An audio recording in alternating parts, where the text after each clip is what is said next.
Hello students, welcome back to Elite tutors.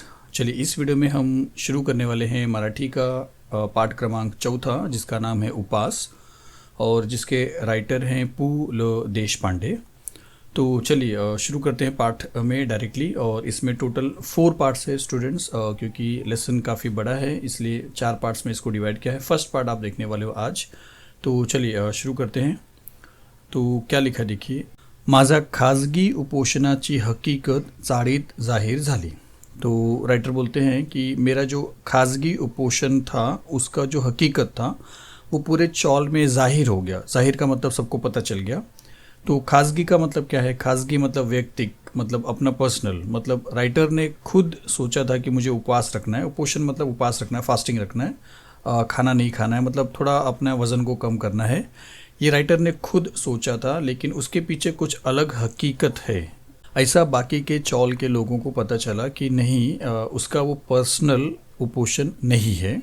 तो writer ने यही बोला की माझ्या खाजगी उपोषणाची हकीकत चाळीत जाहीर झाली आणि येता जाता ही माझी नाही ती भानगड आहे, उगीच हात दाखवून अवलक्षण आहे, पेललं नाही तेव्हा खाजगी झालं, अशी वाक्ये माझ्या कानांवर येऊ लागली।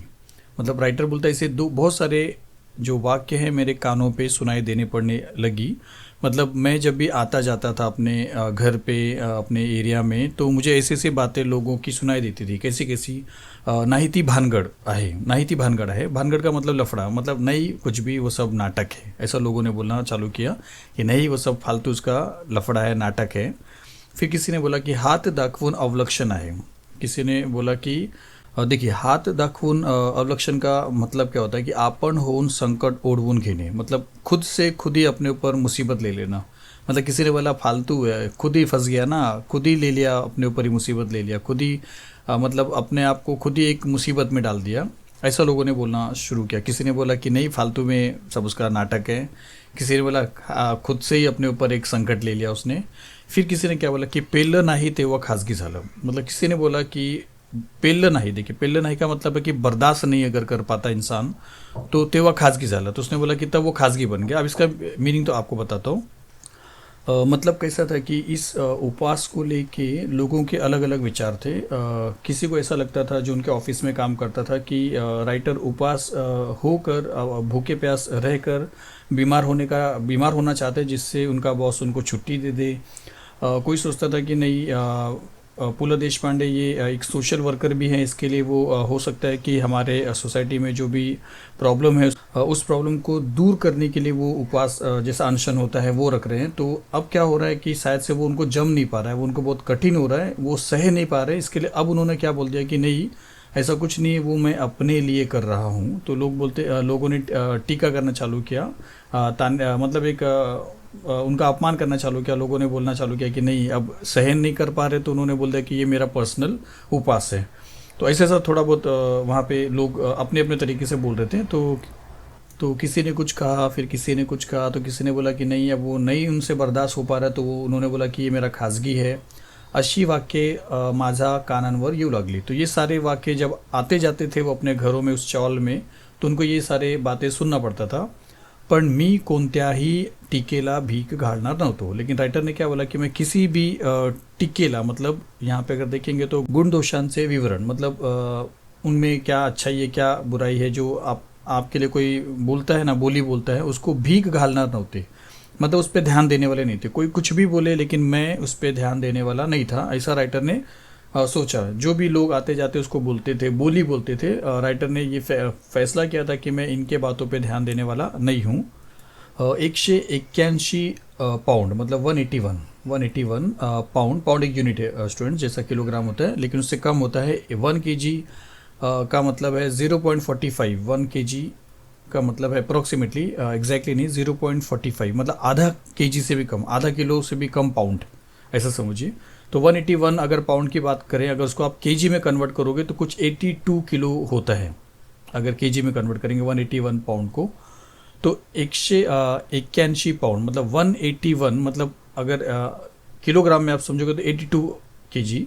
तो 181 मतलब 181 पाउंड रात्रंदिवस ते कार्ड माझ्या डोळ्यांपुढे नाचत होते। तो राइटर ने जब भी अपना वज़न निकाला तो उनके कार्ड में जो छप के आया वज़न वो था 181 पाउंड, जिसको अगर आप केजी में समझेंगे तो लगभग इतना हो रहा है। तो वो इतना ज़्यादा जो वज़न था 181 पाउंड का, वो उनके आंखों के सामने नाच रहा था। मतलब इतना ज़्यादा वज़न मेरा कैसे हो गया है, और वो वजह था उनका उपवास रखने का। लेकिन लोगों ने उनको अलग अलग तरीके से समझना चालू किया। तो 181 पाऊंड रात्रंदिवस ते कार्ड माझ्या डोळ्यांपुढे नाचत होते। तो रात दिन वो कार्ड का जो नंबर है 181 पाउंड का, वो मेरे आंखों के सामने नाच रहे थे। वज़न कमी झाले पाहिजे। राइटर ने बोला कुछ भी हो जाए मेरा वज़न कम होना चाहिए। या विचाराने माझी झोप उड़ाली, और यही सोचने की वजह से मेरी रातों की नींद उड़ जाती थी कि मेरा वज़न इतना ज़्यादा हो गया है, अब कुछ भी हो जाए मेरा वज़न कम होना चाहिए, क्योंकि रात दिन वो कार्ड का जो नंबर है 181 का, वो मेरे आंखों के सामने नाचते रहता है, और वो मुझे टेंशन होता है कि मुझे मेरा वज़न कम करना ही है। फिर आगे क्या लिखा कि झोप कमी झाली तर वज़न उतरते। अब राइटर को एक चीज़ पता था कि अगर किसी की नींद कम हो जाए, अगर कोई 8 घंटे सोता है और अगर अब वो 6-6 घंटा ही सिर्फ सोए, 6 घंटा, तो उसका वज़न कम होने लगेगा। तो झोप कमी झाली तर वज़न उतरते, या विचाराने मला त्याच्याही काही वाटत नव्हते। मतलब पहले राइटर ने क्या बोला कि या विचाराने माझी झोप उड़ाली। मतलब पहले बोला कि 181 पाउंड का जो वज़न है इसको देख के मेरी नींद चली गई। मतलब रातों को मेरे को जागना पड़ जाता था, सोचते सोचते मेरे को नींद नहीं आती थी। मेरा जो पूरा नींद था वो कम हो गया था। फिर उसको उस बात पे भी अच्छा क्यों लगा, या उसको टेंशन क्यों नहीं हुआ, क्योंकि मतलब मेरी नींद कम होगी इसका टेंशन उसको क्यों नहीं हुआ, क्योंकि उसको एक चीज़ और पता चला था कि झोप कमी झाली तर वज़न उतरते। मतलब किसी की अगर नींद कम हो जा रही है तो उसका वज़न कम हो जाएगा। तो उसकी भी नींद उड़ गई थी, उसका मतलब उसको नींद कम हो रही थी। तो लेखक ने क्या बोला कि मला त्याचेही काही वाटत नव्हते। तो उसका कम नींद का भी उसको कोई परिणाम नहीं हुआ। उसको लगा कि कोई बात नहीं, चलो ये तो अच्छा ही है, अगर नींद नहीं आ रही है तो नींद कम आने से वज़न भी कम होगा, तो उसको उसका कोई फिक्र नहीं हो रहा था। आगे क्या लिखा है, मी पूर्वीसारखा गाढ झोपत नाही यावर धर्मपत्नीचा मात्र अजिबात विश्वास नव्हता। राइटर ने क्या बोला कि मैं पहले जैसा, पूर्वीसारखा मतलब पहले जैसा, गाढ झोपत नाही। गाढ मतलब एकदम डीप, मतलब आप समझिए, हाँ ये बता दिया। डीप मतलब एकदम गहरी नींद, मतलब मैं पहले जैसा एकदम गहरी नींद जैसा नहीं सोता हूँ। इस पे जब ये बात जब उसने बताया, और ये बात जब पत्नी को पता चला, धर्म पत्नी को, तो उसको विश्वास नहीं हुआ। उसने बोला कि क्या झूठ बोल रहे हो कि तुम एकदम गहरी नींद में नहीं सोते हो। मतलब पहले जैसा, राइटर बोलता है कि पहले जैसे मैं गहरी नींद सोता था अब मैं नहीं सोता हूँ। और ये बात जब उसके धर्म पत्नी को समझ में आया, सुनाई दिया, तो उसने बोला कि राइटर ने बोला कि उसको विश्वास ही नहीं हुआ इस बात पे कि मैं पहले जैसा एकदम गहरी नींद में नहीं सोता हूँ। उसने क्या बोला, धर्म पत्नी ने, घोरत रस्ता रात्र भर। उसने बोला कि अच्छा तुम बोलते हो कि रात भर मैं गहरी नींद में नहीं सोता हूँ, लेकिन मेरे को आवाज़ आती है घोरत रहने की। घोरत मतलब खर्राटे की, स्नोरिंग की, मतलब खर्राटे लेना। और ये माना जाता है कि जो खर्राटे की नींद से सोता है मतलब वो बहुत गहरी नींद में सोता है। तो जब राइटर ने ये बात बताया तो उसने विश्वास नहीं किया। उसने बोला कि तुम तो रात भर घोरत तरसता रात्र भर, मतलब रात भर तो खर्राटे लेके सोते रहते हो। अशा सारखी दुरुत्तरे ती मला करत असे। तो कभी भी ऐसा कुछ बोलता राइटर कहते थे तो फिर उनकी पत्नी ऐसा दुरुत्तर देती, ऐसे अजीब वाइट उत्तर देती थी कि नहीं तुम गलत बोल रहे हो। तो चलिए एक बार सिर्फ देखते हैं कि मेरा जो पर्सनल जो मेरा उपवास रखने की जो हकीकत थी वो पूरे चौल को पता चल गई। और राइटर क्या बोलता था, एक बात और था कि उसकी जो चौल थी उसमें कोई बात छुपती नहीं थी, ऐसे ही बोलता था। और इसलिए आते जाते उसको सुनाई देता था कि अरे ये फालतू का लफड़ा है, कि कोई बोलता है कि हाँ खुद ही ले लिया अपने ऊपर मुसीबत, कोई बोला नहीं सह नहीं पाया समाज सेवा के लिए उपवास, तो उसने बोल दिया कि नहीं मेरा ये पर्सनल उपवास है। ऐसे बातें उसके दिमाग उसके कानों पे आने लगी। लेकिन राइटर ने बोला ये सारी बातों पे मैं ध्यान देने वाला नहीं हूँ। लेकिन हाँ उसको एक टेंशन था, 181 पाउंड का जो कार्ड में छप के आया था वो उसको रात भर सोने नहीं देता था। लेकिन वो कम नींद की परेशानी भी उसको इतना टेंशन में नहीं लाती थी, क्योंकि उसको एक चीज़ पता था कि अगर कम नींद रहता है तो वज़न कम होता है, इसके लिए उसको उसकी परवाह नहीं है। और राइटर ने बोला कि मैं पहले से बहुत गहरे नींद में नहीं सोता हूँ। तो उसकी धर्मपत्नी ने बोला कि मुझे विश्वास नहीं होता, क्योंकि रात भर तो मैं देखती हूँ तुम खर्राटे लेकर सोते रहते हो। ऐसा अजीब उसने उत्तर दिया, अजीब मतलब दुरुत्तर दिया। उसने गलत बोला कि नहीं तुम्हारा सवाल, तुम्हारा बात सही नहीं है, गलत है तुम जो बोल रहे हो। चलिए इसके बाद आगे देखते हैं। फिर आगे देखिए लिखे 2 महिन्यात 50 पाउंड वजन कमी करून दाखवीन तर खरा, अशी भीष्म प्रतिज्ञा करून मी आहारशास्त्रावरच्या पुस्तकात डोके घालू लागलो। तो राइटर क्या बोलता है कि 2 महीने के अंदर 50 पाउंड कम करके नहीं दिखाया तो बोलना, मतलब 50 पाउंड का मतलब अगर केजी में आप समझेंगे तो 21-22 किलो ऐसा समझिए केजी। तो अशी भीष्म प्रतिज्ञा मतलब मोटी शपथ, बहुत बड़ा कसम उसने लिया कि मैं कुछ भी हो जाए 2 महीने के अंदर 50 पाउंड यानी 21-22 केजी का वजन तो ज़रूर कम करके दिखाऊंगा। और ये अब कम करना है, इसलिए उसने क्या बोला कि मी आहारशास्त्रावरच्या पुस्तकात, मतलब ऐसे बुक को उसने ढूंढा या उसने बुक को लिया जिसके अंदर आहार शास्त्र है, मतलब आपके किन किन खानों से आपके सेहत पे क्या असर पड़ेगा, सेहत मतलब बढ़ेगी कम होएगी, ऐसे बुक पे उसने डोके घालू लागलो, मतलब उस बुक को उसने इंटरेस्ट से पढ़ना चालू कर दिया। उस बुक को मतलब ऐसे बुक को ढूंढ कर वो उसमें अपना मन लगाने लगा। फिर देखिए, प्रोटीन युक्त पदार्थ, चरबी युक्त द्रव्ये वगैरे शब्दांबद्दलची माझी आस्था वाढू लागली। अब कैसे कैसे शब्द से उस पे उसको ज़्यादा विश्वास या उसको ज़्यादा प्रेम होने लगा, कैसे कैसे शब्द को उस पे उसका ध्यान ज़्यादा होने लगा। या आस्था का मतलब विश्वास समझिए, प्रेम समझिए, या उस शब्द को तलाशना समझिए, उसकी तलाश। तो ऐसे शब्द के प्रोटीन युक्त शब्द, चर्बी युक्त शब्द मतलब प्रोटीन वाले, चर्बी मतलब फैट वाले, मतलब ऐसे कौन कौन से पदार्थ है, ऐसे कौन कौन से लिक्विड है जिसके अंदर प्रोटीन ज़्यादा रहेगा, फैट ज़्यादा रहेगा। तो ऐसे ऐसे पदार्थों वाले शब्द पे उसकी जो विश्वास है वो मतलब उसकी तलाश ज़्यादा हो गई कि ऐसे ऐसे शब्दों को वो ज़्यादा ढूंढने लगा, किस में ज़्यादा है किस में कम है। साऱ्या ताटातले पदार्थ मला न दिसता नुसत्या कॅलरीज मला दिसू लागल्या। तो उसने बोला कि मेरे सामने जितने भी ताट होते थे, मतलब प्लेट्स होते थे, तो उन प्लेट में क्या खाना है वो नहीं दिखता था, उस खाने के अंदर कितना कैलोरी है मेरे को वो दिखने लगा। मतलब मैंने खाने को अब कैलोरीज के अमाउंट में नापना चालू कर दिया कि किस खाने में ज़्यादा कैलोरी है, किस खाने में कम कैलोरीज है। कैलोरीज का डेफिनेशन मत समझिए, आप इतना समझिए कि ज़्यादा कैलोरी लेंगे तो ज़्यादा वजन है, कम कैलोरी लेंगे तो कम वजन है। और उसके अंदर और भी थोड़ा सा डिफरेंसेस, यहाँ पे आप इतना समझिए कि ज़्यादा कैलोरी से ज़्यादा वजन बढ़ेगा, कम कैलोरी से कम। तो राइटर अब प्लेट के अंदर, खानों के अंदर वो खाने को नहीं देख रहा है कि कौन कौन से टाइप्स के अलग अलग खाने हैं, बल्कि वो ये ढूंढ रहा है कि किस खाने में, किस पदार्थ में कितने ज़्यादा कैलोरी है, कितने कम कैलोरी हैं।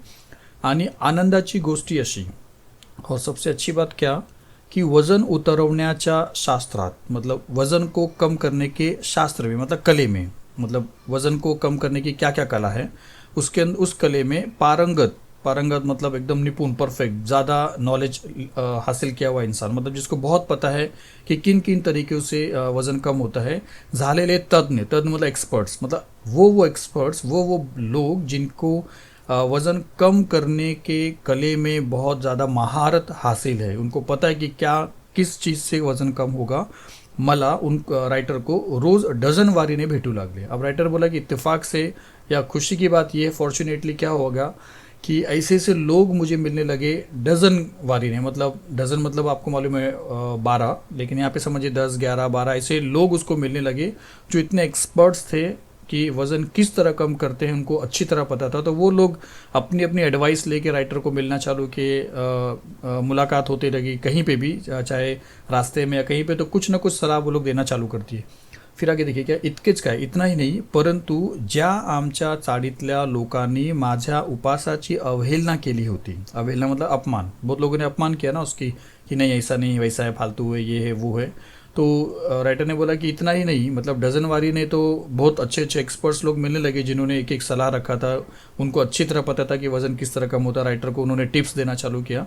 इतना तो राइटर ने बोला कि ये तो मेरे लिए बहुत खुशी की बात थी। और इतना ही नहीं, उसने क्या बोला कि वो लोग जो मुझे मेरे उपास को लेकर अवहेलना करते थे, मेरा अपमान करते थे, त्यांनीच मला डाएटचा सलाह दिला। अब उन्हीं लोग ने बोला कि पु ल देशपांडे या पंत जी, आप डाइट करिए, डाइटिंग करिए।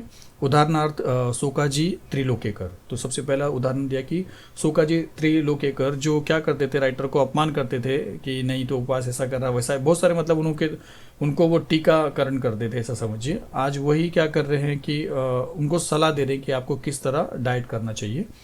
तो देखिए यहाँ पे हमने क्या देखा कि राइटर ने सबसे पहले बोला कि 2 महीने के अंदर मैं 50 पाउंड का वजन कम करके ही दिखाऊंगा, और ऐसा उसने एक बड़ा प्रतिज्ञा लिया। और आहार शास्त्र का जो बुक होता है जिसके अंदर का आप समझ पाओगे कि किस खाने से क्या होगा, वो बुक पे उसने अपना दिमाग लगाना चालू किया, ध्यान देना चालू किया, पढ़ना चालू किया। फिर प्रोटीन युक्त पदार्थ, चर्बी युक्त पदार्थ, ऐसे शब्द पे से उसे प्रेम हो गया, ऐसे शब्द ही वो ढूंढता था अपने बुकों में। फिर उसके सामने के जितने भी प्लेट होते थे, उस प्लेट के अंदर जो पदार्थ है उसको ना देखते हुए उसके अंदर कैलोरीज कितनी है वो उसको दिखाई देने लगा। और खुशी की बात यह है कि जो एक्सपर्ट्स लोग थे जिनको उस कले में, वज़न को कम करने के कले में महारत हासिल थी, ऐसे लोग भी उसको डजन वारी ने मिलने लगे। मतलब बहुत सारे लोग ऐसे उसको रोज मिलने लगे। और इतना ही नहीं, जो लोग उसकी अवहेलना करते थे, उसके चौल में रहने वाले लोग जो उसका अपमान करते थे उपवास को लेके, आज वही लोग क्या कर रहे हैं, डाइट की सलाह देना चालू कर दिए। जिसमें से उदाहरण के तौर पे दिखा है सोकाजी त्रिलोकेकर। चलिए इसके बाद आगे देखते हैं। तुला सांगतो मी पंत। अब सोकाजी त्रिलोकेकर ने बोला कि तुला सांगतो मी पंत। पंत पुला देशपांडे का ही एक बोलने वाला नाम है। तो तुला सांगतो मी पंत, डाइट कर। उन्होंने बोला कि डाइट कर, बटाटा सोड, बटाटा छोड़ दे, बटाट्याचा नाव काढू नकोस। अपने जबान से बटाटे का नाम मत लेना, बटाटा खाना बिल्कुल बंद कर दे, तेरा काम हो जाएगा। सोकाजी त्रिलोकेकर ने बोला कि बटाटा खाना बंद कर। सबसे पहला इन्होंने शुरू किया। फिर देखो किसी और ने बीच में क्या बोलना चालू किया, जिनका नाम है जनोबा रेगे। इन्होंने बीच में बोला कि हो म्हणजे कुठं राहता। अगर किसी ने पूछा कि कहाँ रहते हो पंत जी को किसी ने पूछा, म्हणून विचारलं, किसी ने पूछा तर नुसतं चाळीत राहतो म्हणा। तो सिर्फ इतनी बोलना कि हाँ एक चौल में रहता हूँ, बटाट्याची चाळ म्हणू नका। मतलब मैं बटाटे की चौल में रहता हूँ ये मत बोलना, सिर्फ क्या बोलना, एक चौल में रहता हूँ। देखिए यहाँ पे एक चीज़ और समझिए, पुला देशपांडे का एक नाटक है बटाट्याची चाळ, और उसके वजह से उनके चौल का नाम भी एक हिसाब से ऊपर से लोग बटाटे की चाल बोलते थे। तो कोई अगर आपसे पूछेगा कि आप कहाँ रहते हो, तो आप बोलना कि चाल में रहता हूँ, चौल में रहता हूँ। ये मत बोलना कि बटाटे वाली चौल में रहता हूँ, म्हणू नका। किसने बोला ये? जनोबा रेगे। बीच में बोल दिया जब सोकाजी त्रिलोकेकर ने बटाटा छोड़ने की बात किया, उसके बीच में जनोबा रेगे ने ये बोल दिया कि अगर किसी ने पूछा कहाँ रहते हो, तो किसी ने पूछा तो क्या बोलना, सिर्फ कि चावल में रहता हूँ, बटाटे की चावल में रहता हूँ, ऐसा मत बोलना। वजन वाड़ेल खी, मतलब वो हंसने लगे कि ऐसा अगर बोल दोगे ना कि बटाटे के चावल में रहते हो तो आपका वजन बढ़ने लगेगा, मतलब बोलने से ही। और वो हंसने लगा। जनोबा रेगे जिसने ये बोला, या इस्माला, या मतलब इस इंसान को, इस मानुस को काय मनावे, क्या बोलने का, बीच में कभी कुछ भी बोल देता है, हंसने का, हंसाने का, ऐसा उल्टा पुल्टा। तो जनोबा रेगे या इस्माला काय मनावे हे मला कळत नाही। राइटर बोलता है कि इसको क्या बोलने का इस इंसान को मेरे को समझ भी नहीं आता है। नेहमी तिरके बोलायचा म्हणजे काय, मतलब कुछ भी अगर सीरियस बात भी चलती हो तो वो तो बीच में कुछ टोचुन, मतलब कुछ अलग ही बोलता था कि सामने वाले को गुस्सा आ जाए, हंसी आ जाए, ऐसा उल्टा पुल्टा बोलता था। तो इसको क्या बोलने का इसको समझ में नहीं आता, इसको क्या बोलना चाहिए। क्योंकि अभी सोकाजी त्रिलोकेकर जो एक टिप्स दे रहे थे उसी के बीच में ये बोल पड़े जनोबा रेगे।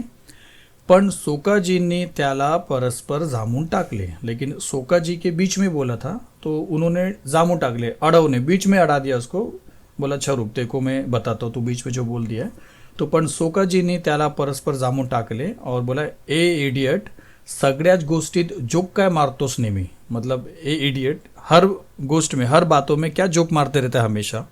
मी सांगतो, इतना बोल दिया और उसका थोड़ा सा समझो एक इंसल्ट कर दिया, ऐसा समझिए।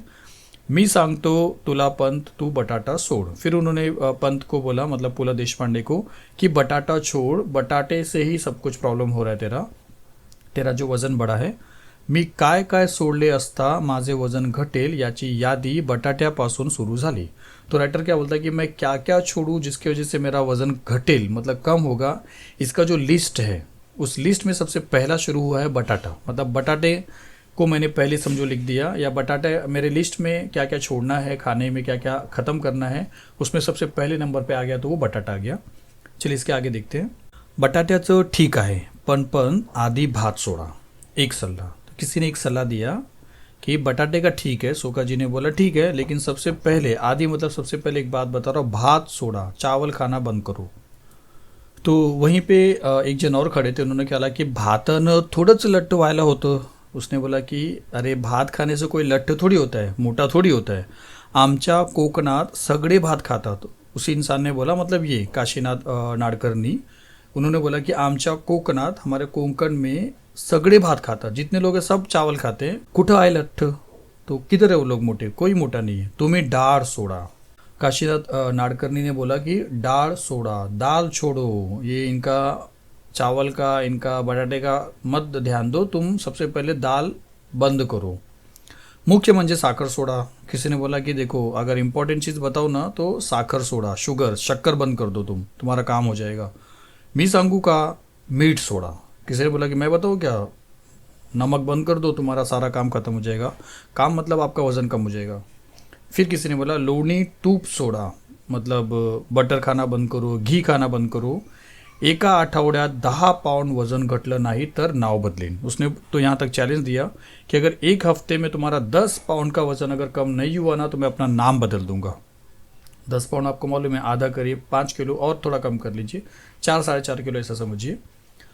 आमच्या हेड क्लार्कच्या वाईफचं घटलं। उसने और एक चीज़ एक सबूत दिया कि हमारे जो हेड क्लार्क है उनकी जो वाइफ है उनका एक आठवड़े में मतलब एक हफ्ते में ये दोनों चीज़ छोड़ने की वजह से 10 पाउंड का वज़न कम हो गया।